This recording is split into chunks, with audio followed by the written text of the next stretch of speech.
The wooden puppet looked at the man in front of him and called out, "Father." The carpenter was overwhelmed with joy and rushed into the yard shouting, I have a little boy!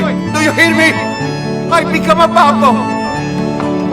I'm a babo now! He named the puppet Pinocchio and decided to send him to school. But Pinocchio secretly ran away from school to watch a performance at the circus. The ringmaster was stunned when he saw Pinocchio and immediately took him away. When school was over, the carpenter realized Pinocchio was missing. After asking the neighbors, he learned that Pinocchio might have been taken by the circus. Meanwhile, the ringmaster planned to burn a clown puppet as firewood, but Pinocchio stepped forward and pleaded for the clown's life. The ringmaster was touched by Pinocchio's kindness and gave him 5 gold coins, telling him to go home to his father. On the way, 2 conmen found out that Pinocchio was carrying gold coins. They tricked him into believing that if he planted the coins, a money tree would grow. Eventually, they seized the opportunity to rob Pinocchio and hung him from a tree. At dawn, a mouse-like man rescued Pinocchio and brought him to an ancient castle. After drinking a potion given to him by a fairy, Pinocchio fully recovered. While chatting with the fairy, Pinocchio kept lying, which caused his nose to grow longer and longer. The fairy then called some birds to peck his nose shorter. Pinocchio spent a joyful time at the castle with the fairy.